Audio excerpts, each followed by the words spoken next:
Hi friends, ఎలా ఉన్నారు? నేను మీ Purushottam. Welcome to our channel Hema పురుష్.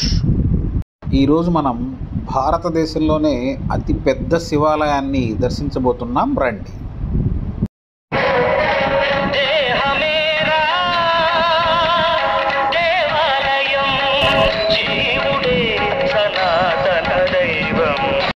ఈ మాటలకు దర్పణంగా నిలిచే పంచభూత క్షేత్రాలలో ఆకాశలింగ క్షేత్రమైనటువంటి చిదంబరం.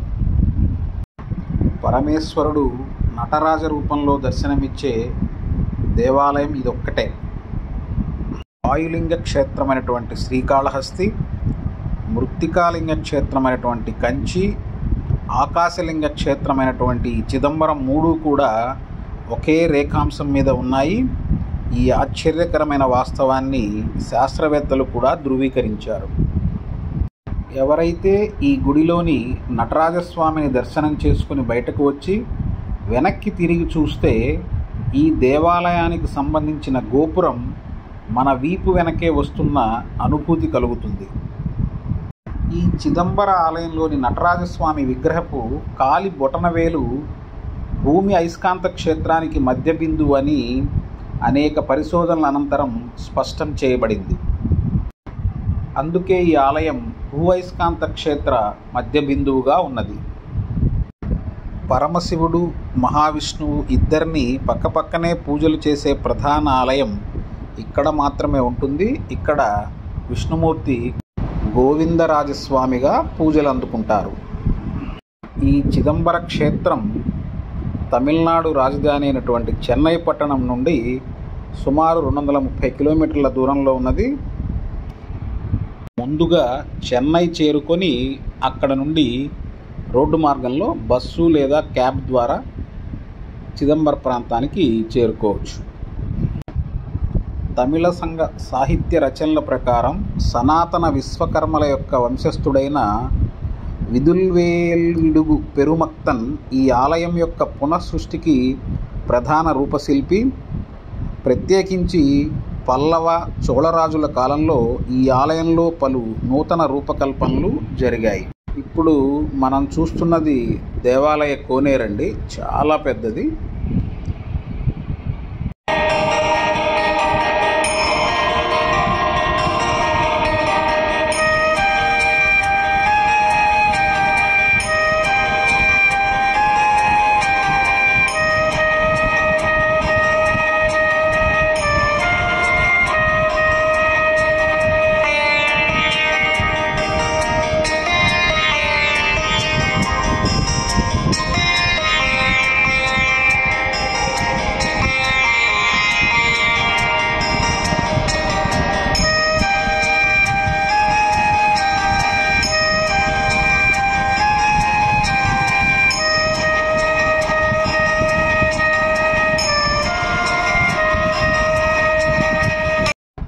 ఇప్పుడు మనం చూస్తున్నది 1000 కాళ్ల మండపం ఉండే ప్రాంతం అండి.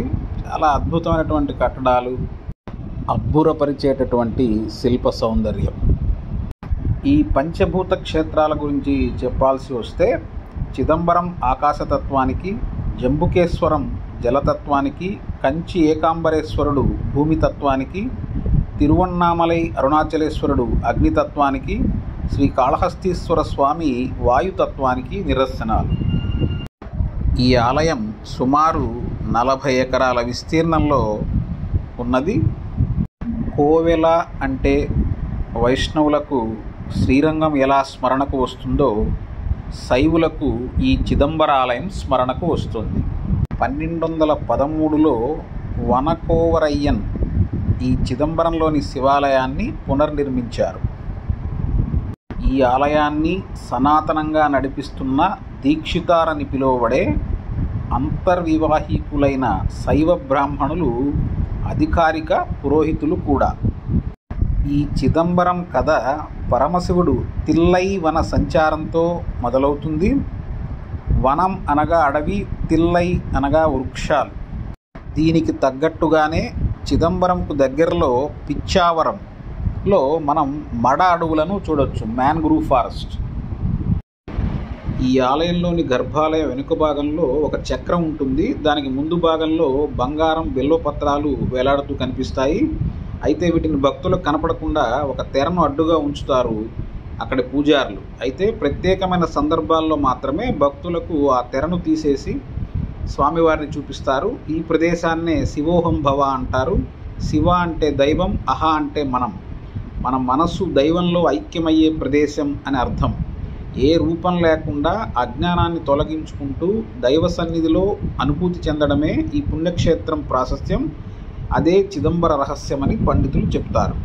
ఈ దేవాలయం గోపురం పైన 21,600 బంగారం రేకులతో తాపడం చేశారు.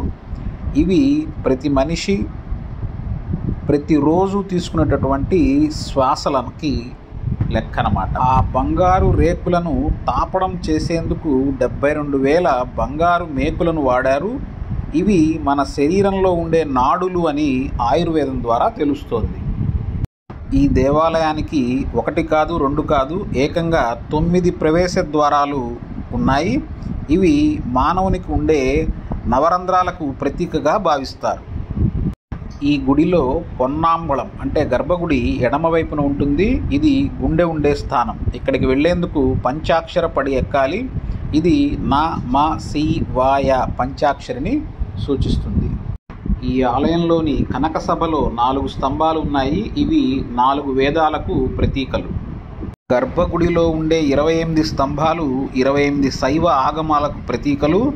ఇక్కడ 9 కలశాలు 9 రకాల శక్తికి ప్రతీకలు.